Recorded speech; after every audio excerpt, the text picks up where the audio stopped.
Thank you, Anthony. Going through the introduction to go over me here. My name is Catherine Windick, Chief of Pronouns and Culture Specialist with Minneapolis. And I'm here today to be the moderator for today's first panel, Business Owner's Perspective. We're going to introduce our panel and then we'll get right into the questions. So on our panel we have Seth, Stattmiller, co-owner of a Recovery Bike Shop in Northeast Minneapolis. Amy Brown, Executive Director of Project Refocus and co-owner of Wolfpack Promotionals in North Minneapolis. And Suzie, Marty, owner and curator at Everett and Charlie Gallery in Linden Hills. Drawing off those these remarks and then points as well, the focus of today's event is on impacts and mitigations around safety projects that include sustainable transportation elements, rather than around the merits of any one project or designs themselves. They all ask each panelist to limit their response to 10 to about 2 minutes. Let's go ahead and dive in. So first question, real easy. I'll start with Seth over there and this one towards me. Tell us about your business and the transportation projects that are or will be impacting. Hello. We are Recovery Bike Shop. We are almost entirely used bicycle shop in Central Maui and Minneapolis. We sold 650 bikes last year, and we're at a price point where those are going almost exclusively to new riders. So I would say we put 650 bike riders on the street in Minneapolis and beyond last year. We've been doing this for 20 years, so we're probably put 10,000 new riders on the streets of Minneapolis and beyond those 20 years.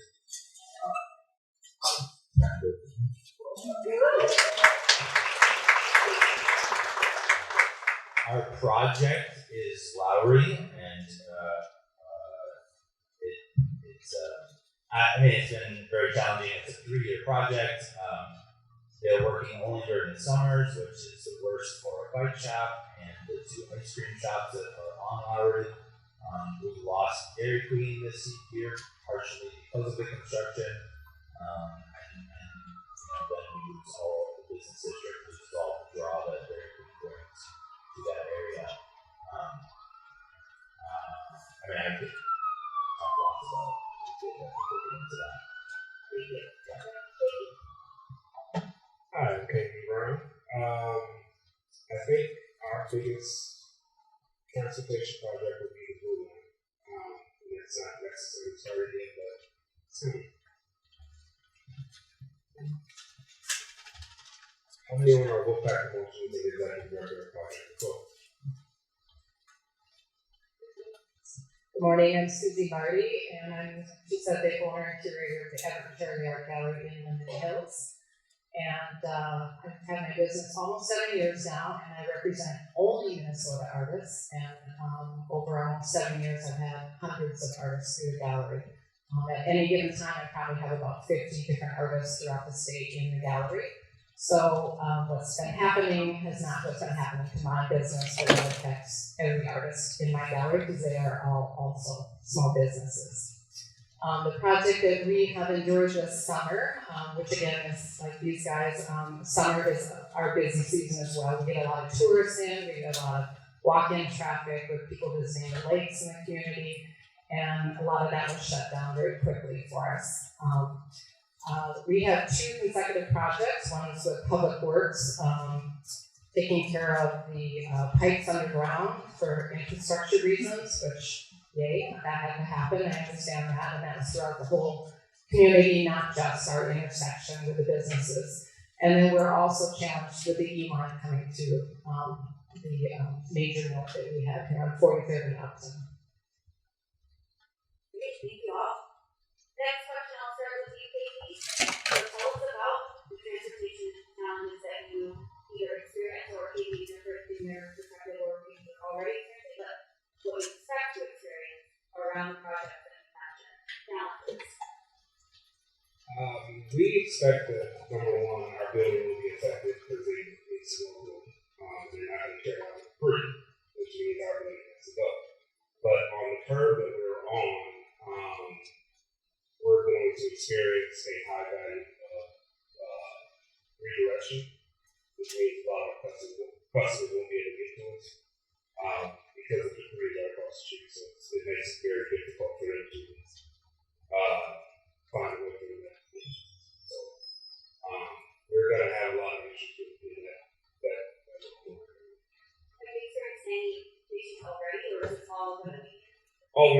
do road construction, which is pretty much every month in Minnesota.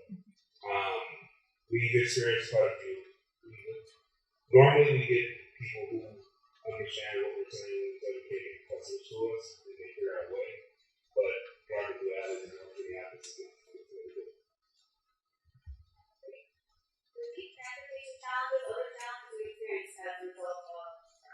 Yeah, well, if any of you have been to Linden Hills, you know number one, it's always been a parking challenge to begin with. So that was compounded with no street parking for the entire summer. And even pedestrians were challenged.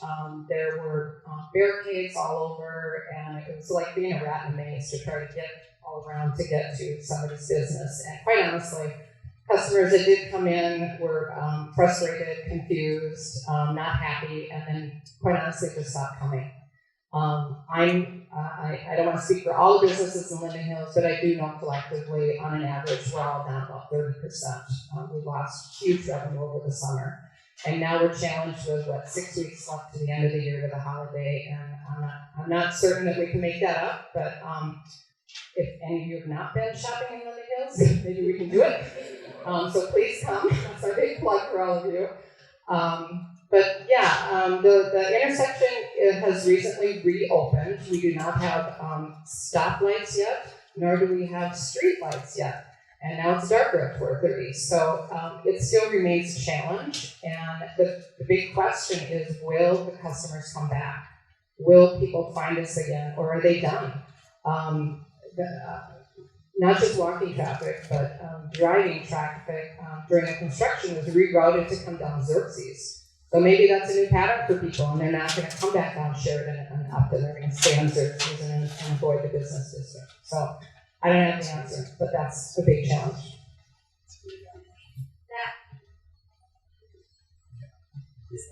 Loss of customers is obviously the biggest challenge. We're not even on Raleigh, we're on Central, and we saw a 20% increase in sales.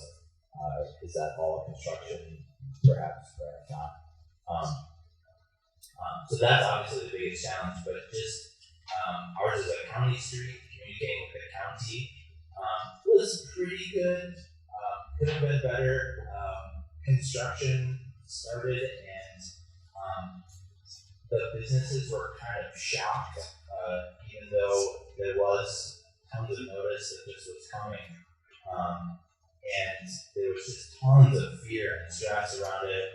I don't think businesses were under the impression that the entire street would be closed. For us, this is a 3-year project, and so our customers, I feel like, may avoid us for 3 years and then forget about us.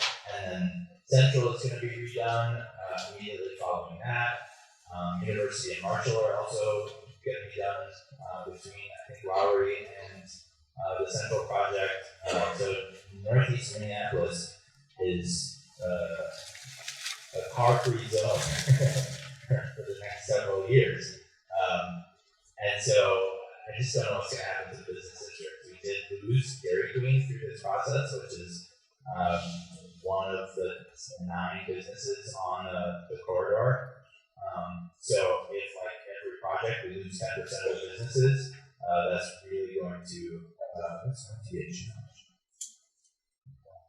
Thank you. And I'm going to go back to Seth. Describe the actions you, your business, or your business community has undertaken to try to mitigate the impact that experiencing, or things you notice other businesses around Minneapolis, Raleigh, topic, maybe that you think that people are trying to do.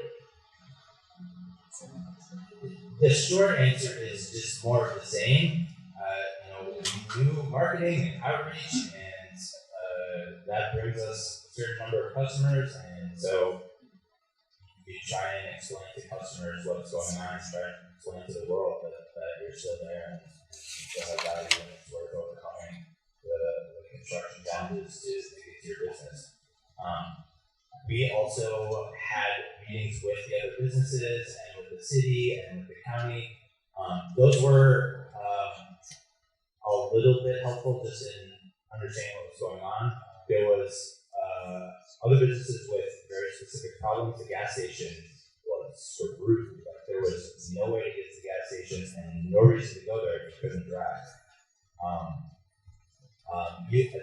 Technically, they made accommodations that you could get to the gas station, but it was very impractical.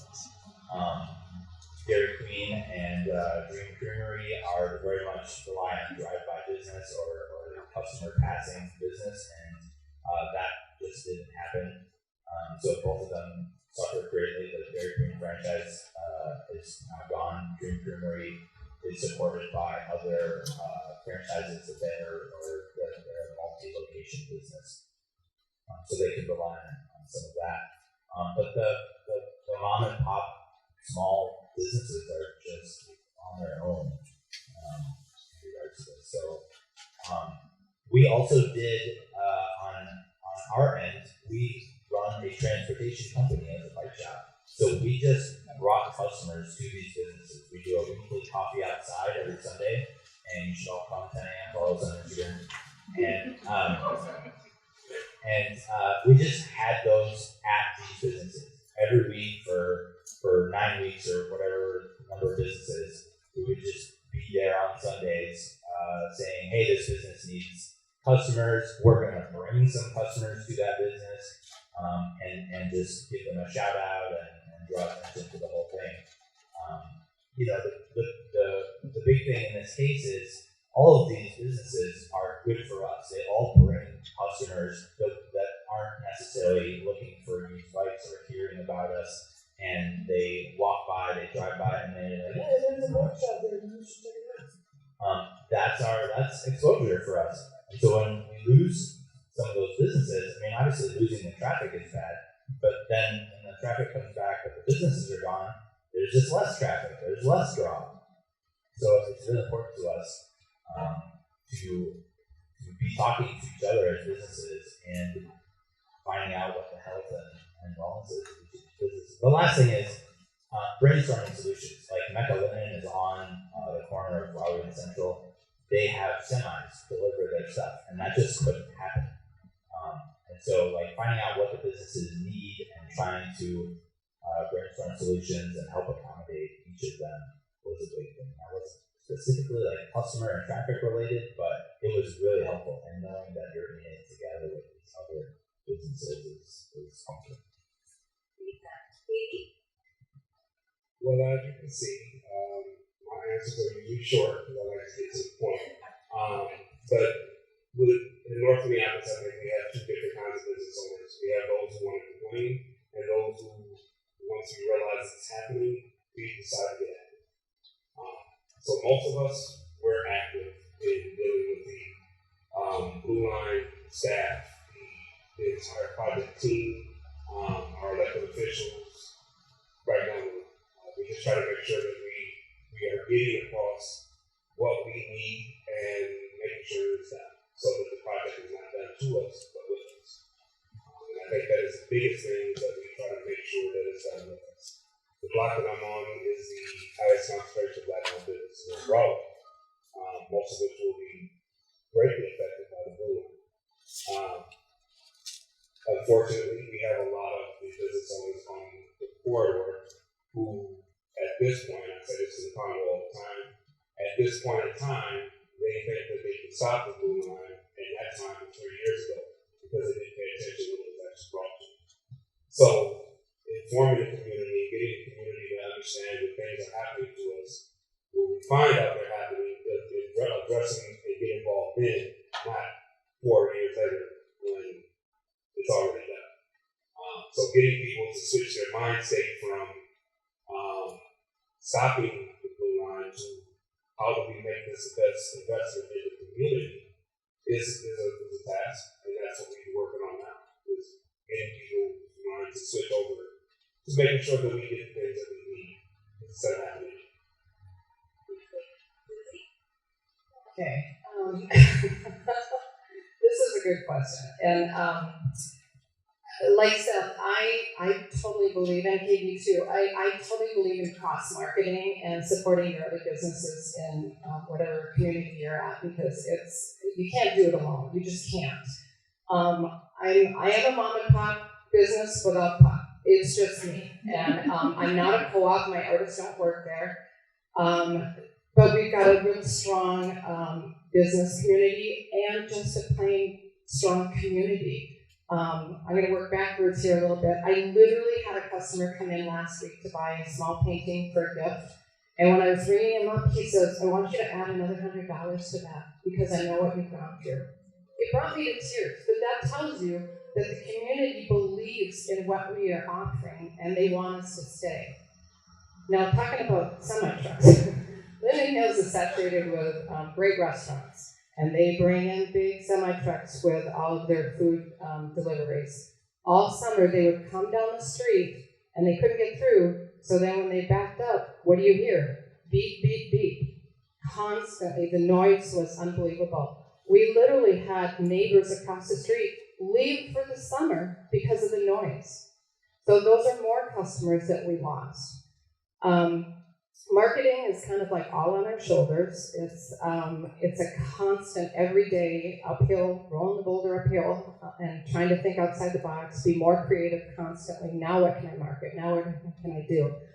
And I actually have a philosophy with my gallery not to put things on sale. I believe it kind of disrespects and devalues the art and the artist. If it doesn't sell at my gallery, it could sell somewhere else. So putting things on sale is not the answer. That doesn't bring people in. So I've tried other things. Once a year I have an anniversary party on the date of opening the gallery. This year, I don't know how I had the intuition and foresight for this, but I had a friend of mine who was helping me with the party, and she looked at me and she goes, you need to make it a fundraiser this year. And we did. And thank God I did, because it floated me for a couple of months. And that brought out a lot of the community people and other business people. I actually partnered with Picnic and Harriet Brasserie. They have catering licenses, so they came in for the gala and had food and wine and things there. We had live music from local musicians. So that's one example of what I had to do to survive. Another thing I've done in the last couple of years is I started an art fair in Linden Hills called Art on the Edge. And we've shut down West 43rd Street to do it and bring in about 40 to 50 different vendors and food trucks and such. We had to move it this year. So we scrambled and ended up having it a few blocks away on Zenith Avenue, and it all worked out. It was a big challenge, but we still had people going into Linden Hills on 43rd and up and expecting it to be there. And when you move it off a couple of blocks, it takes away from the businesses too. So that's another thing. It's like, what else have I done? Oh, and I have to shout out to the Linden Hills Neighborhood Council. They partnered with all the businesses and came up with a great program. I think it went from April to end of July. It was, oh gosh, I might get the name of this wrong, but shop, bike, walk, bike, roll, something like that, to encourage people to walk into Linden Hills or bike in and shop the local businesses. And many of us donated gift cards or different things, and the bike shop in our area donated a bicycle, which was the grand prize. So there was a QR code at all the businesses they could scan when they came to shop, and just another incentive to get down here and help us, kind of thing. So, my big ask is not only come, but let's partner on things. Think of I was chatting with John Barrett the other day, and I said, the buses come through, and they've got marketing on the side of those buses. I would love to see some marketing about shopping, the neighborhoods that have been affected. Let's get that out there, but don't put it all on us. We've suffered enough. We need some help, and I'm going to be bold and say support and help really translates to money. So we need that desperately to survive. All of us do. Suzie, and I haven't started with you on question, but I realize you just said, if you want that maybe to start, feel free. But my next question is, some of you already touched on this a little bit, but if you could talk a little bit more, we recognize in our audience we have a lot of people who work in the engagement space around transportation projects and around we have elected officials. What ideas do you have for better, more effective engagement of the business community around transportation projects, sustainable transportation, infrastructure? Ideas around engagement. Listening is one of them. As a business owner, listening is simply just listening. If if it doesn't have action attached to it, it doesn't mean anything. Leaving long periods of uncertainty is extremely harmful to a business that has to figure out what I'm doing next year. If I don't know what next year is going to look like, it's hard for me to plan. And I understand if they have plans, but with the engagement, we need to know. We don't have time to say, I understand. It's not, I understand, I don't care about you understanding, I need you to hear. And I think that is the biggest issue with engagement is the engagement process for a lot of these projects is extremely slow and cumbersome, and it doesn't have any action attached to it in the timelines the businesses need. And like she said, support translates to money with businesses. Words mean nothing to the business owners, so a lot of us, we have employees that we're responsible for their livelihoods too. So having funding is the biggest thing, especially with those. But this meeting to us is good, not going to listen. It has to be attached to action. And that's what speaks to, in my opinion, what speaks to business owners is when you listen and then you act. Not listen, you know, because at some point we're like, you know what, screw this. We got to figure out something else. Which is never good for business owners, especially when it comes to transportation, because listening to both of them, I live with these. I hate one of them in the area. And it affects, you know, Holy Land and the rest of the businesses up there. Actually, I forgot the bike shop was even there, which is ridiculous. But it's those things that harm business owners. So we need to listen, but we also need action attached to that listening.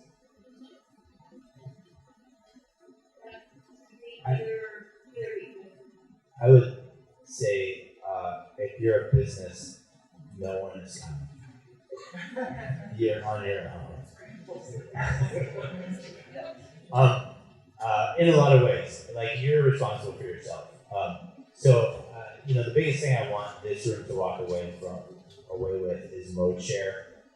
We're a bike shop. We on bikes can get anywhere, and it's fantastic. And Lowry was closed for the whole summer, and once the project got to a certain point, it was kind of amazing. It was quiet, it was safe, we could ride on it, we could walk on it. It was an interesting project. You could go down and check out the project. So cater to bicycles. Bicycles can get to these businesses during construction in a way that cars can't and drivers don't want to. The other piece is money, obviously. Anecdotally, I know of other cities that pay their businesses to survive during these projects. On the day that the road was closed, we got a $14,000 assessment from the city, which no one had talked about. We didn't know that was coming.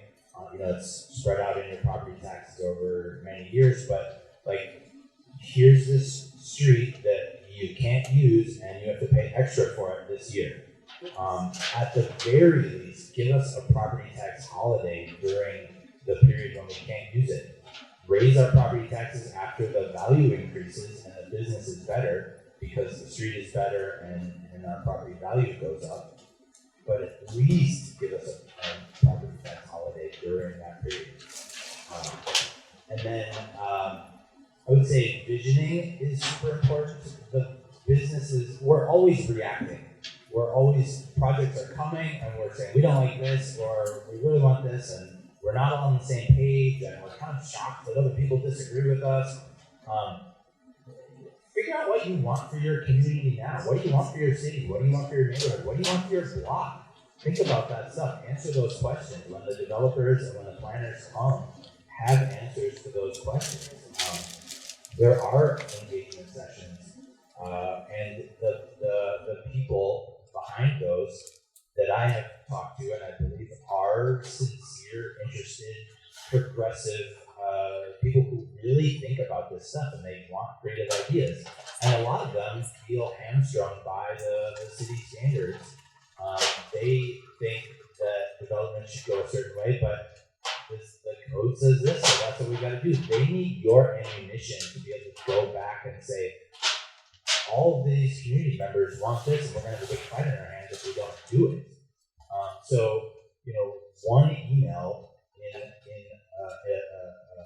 arena where a lot of people don't speak up is worth a lot. Your one email saying, I want bike lanes or whatever, can represent thousands of people that aren't speaking up. So figure out what you want for your community and profess that message.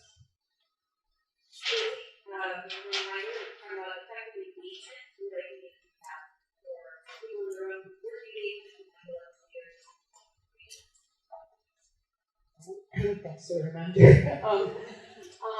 Oh boy, this is kind of a tough one. I'm back to marketing and support on different things. And my head's going to, I actually, before coming here today, I reached out to a couple of other business owners and told them I was doing this. And if you've got anything you need to say. And Lisa Martin from Heartfelt said, well, you can tell them that if I didn't do classes at my business and just did retail, I'd be gone. I cannot survive alone on that. So Janet Newgild, I know she had a really nice long vacation this summer because she had no front door. It was literally not there, so she couldn't have customers come in. Who else? It's just at Picnic. I was chatting with her, and she said, is there a program with the city for grants or a small business loan like the SBAs that came through after COVID? Personally, I don't want to take out another loan. It's just not on my radar. But there are a few businesses that would welcome that from the city if there's a low interest, loan program or a grant, something. We're grasping at straws right now, really trying to think collectively and outside the box for whatever we can do to support each other and continue. But we can't do it alone. I have 3 part-time people, and I've cut hours rolling into the holiday, it's different, but I was usually open Thursday through Sunday. Now I'm re-educating my customers that I'm only open on weekends. There's nothing in the gallery, quite honestly, that will save your life. I sell art. However, people during summer are used to coming in with retail hours, and I just can't afford to do it right now. So, and that's confusing also when you're flipping your hours back and forth just to survive. But I will say, if any of you, I know a lot of people do a lot of different things. If anybody else has small businesses and things, I'm happy to partner with you on anything. Seth and I were talking earlier. I said, hey, let's do something together. Come on in and do bike tune-ups in my gallery someday or something, I don't care where your business is. Let's, cross-market and help each other out. Minneapolis is a big city. It's not about just the tiny neighborhoods. I think we need to do this collectively or work on it. Great. I'm going to give you a lightning round here while we get ready for Q&A.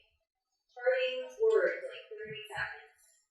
What do you, 30 seconds. What can you say in 30 seconds that you haven't already said? Anything else that you'd like to make sure is said before you're on stage there? These projects are inevitable. We really do actually want these projects to happen for the most part. And so it's really important that we get them right. So get involved early, get involved now before there's no project on the docket, figure out what you want, and then talk about it with your community, talk about it with your elected officials, talk about it with the planners. It's really important that we get these things right. Lowry is way better now, this section, than it was before. It's much better now, but there are tons of little mistakes that we have to live with for the rest of our lives. These are permanent changes, and they're not going to do this again for 50 to 100 years. It's true.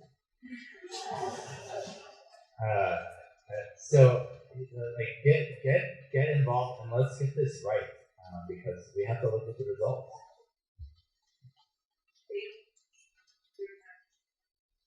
Small businesses are the heartbeat of the community. Instead of doing projects to the community, do it with the community. Talk to the community, talk to the business owners, figure out what they need, and make sure they have what they need. Because if the businesses are gone, the community is soon to go to. So that would be my biggest thing. Work with the business. You know if they're going to redo that again. So they always do. They always do. 2 words: shop local. I'm a big, passionate proponent of this, especially during holiday. Saturday after Thanksgiving is always built up as Small Business Saturday, but guess what? Every day is Small Business Day for me. Not to be negative about certain things, but don't shop Amazon. Go to your local shops. I don't care if you walk in the door and don't need a painting, but buy a card. Every dollar helps us. Every single dollar. And spread the word, you know. If you follow us on Instagram or Facebook, share it. The more we can get this ripple effect out and, you know, connect the dots and get people in, it would be great. We appreciate everything you do for us. Thank you. Thank you so much. Let's have a round of applause.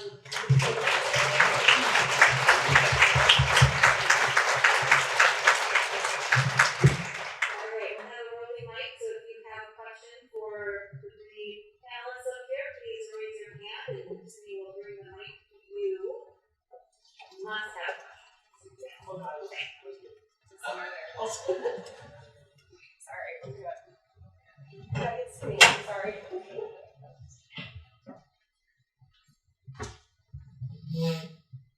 I want to thank all of you guys for coming this morning and supporting small businesses, because I run a small business.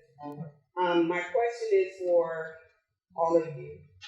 What do you think your business will look like in 5 years after the changes have been made? Would you still be in the city of Minneapolis? I mean, we're not going anywhere. We absolutely love our peace. We love our neighbors. We love our community. You know, through this project, we've become even more engaged. There's not a lot of money in youth studies, so we're not. That's not why we're here.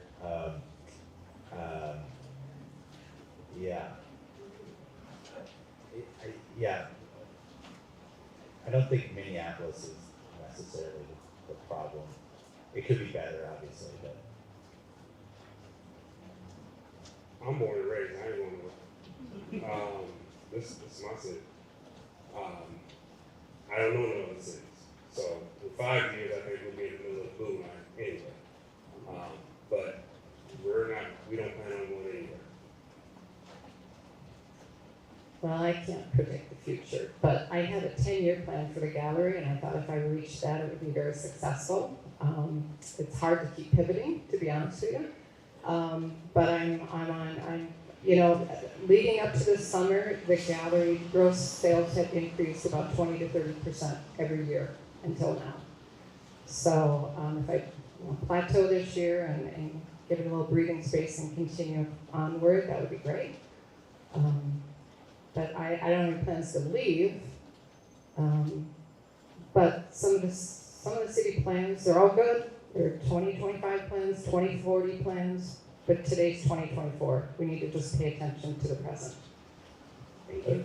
we are diversifying. We have a large building. We own it. We're looking at renting out parts of it, shrinking the footprint that the bike shop operates in there to stabilize our income.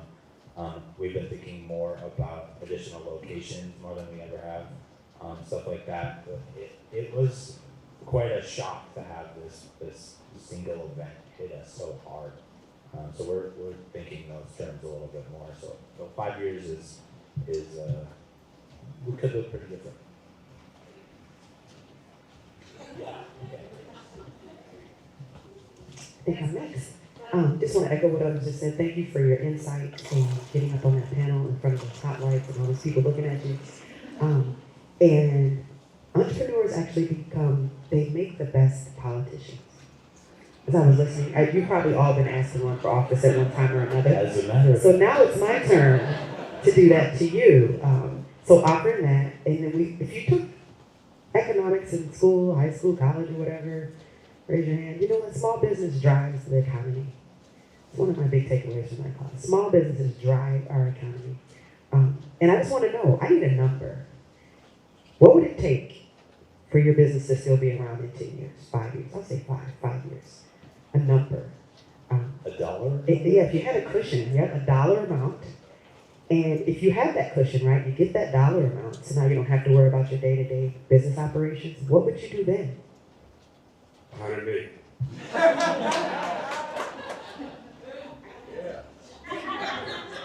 I'm willing to work my way down. I'm sorry that If I understand your question correctly, I think like $50,000 would be a cushion year to year that would make sure we were there every year. Like sometimes it comes down to that kind of dollar amount. But yeah, we're not.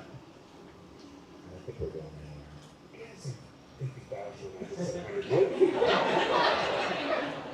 I'm trying to think could the city actually come up with $300 million? I agree. I'm with you. Yeah. They pay somebody right now $150,000 a year. Okay, it's $150,000. Do I actually have to answer this? Well, I'm kind of on Seth's team with a little bit of you too, Katie. I live small. I'm not in the business of owning an art gallery to make big money. And you can all figure that one out. A cushion would be nice to pay. I don't own my building, so I'm paying rent. And quite honestly, this past year, it's been, do I pay rent first or do I pay my artists? And then if there's a couple of crumbs left over, they come to me. I actually have 2 other part-time gigs, by the way, to keep this gallery going. It's you can call it a passion project if you want, but I do a lot for the community, and like I said before, I represent so many different artists, and they're all small businesses. So give me what you want. I'm good. I'll give you a painting if you give me money. 100 million is looking better and better. And if money were no object, I would do this. I would still do this. I have tons of ideas. If somebody wants to write big checks, I've got big ideas. So come talk to me after. I will say that I think that there is no shortage of good ideas when it comes to entrepreneurs and business owners. Usually the biggest gap is funding. On a serious note, if you want to give small businesses some type of leeway, number one, owning your property would be better. Number two, start at $100,000 to give a buffer zone, especially during construction and stuff, for them to be able to keep the staff that they have and actually allow the community to continue to thrive. Thanks. I think we have time for one more quick question. Okay, I'm incredibly biased coming from this because I am a web developer, but I'm curious if you've thought about expanding online sales at all, or if a grant to expand those would be a thing, or if I'm obviously migrating with there. I don't know how realistic that is. I'll answer that first. I would love to. I don't have the bandwidth, meaning both team and the funding for it right now. I use Square for my business, and it is set up for e-commerce, so that is the goal at some point. This past summer with low traffic, I took advantage of not having many people coming in, and I kind of gutted the gallery, had the walls repainted, just kind of did a little makeover, and I actually released about half of my artists at that time. So I've slimmed down on the quantity of artists I have and kind of doubled down on my best sellers. And they're also the ones that quite honestly support me. They market me, I market them, so it's a nice exchange. So to answer your question, it is a goal of mine because now I have less inventory in there, so it's possible, but not this year. It is not possible for us. We can't compete with Foreign Print and Amazon and I forgot the other guys. And usually if you come in our shop and ask us, can we compete with their prices, we can tell you leave. So, no. I mean, the short answer is yes. The embarrassing answer is we've tried and we're bad at it. There are people buying a lot more bikes online and having boxes shipped to bike shops to assemble them. You can't test ride a bike online, so there's some limitations to that. There's definitely a lot more we could do, and that's part of diversifying our efforts through renting a building and other locations and stuff like that. Online is, if you can get online, I hear there's a lot of money. Thanks, I hear that Mike has something. Yeah, I'm going to invoke presidential privilege here. First off, Seth, Katie, Suzie, thank you so much. I want to give you all a break because I think you've been wonderful for this audience this morning. And I actually want to turn it on the audience. Of anyone in this room, by a show of hands, you have programs and or have seen or studied programs that get to what they're talking about. Whether that's a monetary program, whether it's sending business to businesses during these periods. I see a couple, and I see more than a couple. Great. What I would encourage you throughout this day, if not in this moment, talk about those. I think there's a lot of lessons to be learned from other regions and even within our region. And I think to support folks like these and the businesses that they are and the good that they do in the community, it'd be wonderful to have a bright spotlight on those kind of programs. So with that, I'm done. Well, that's perfect segue into our break and reflection time.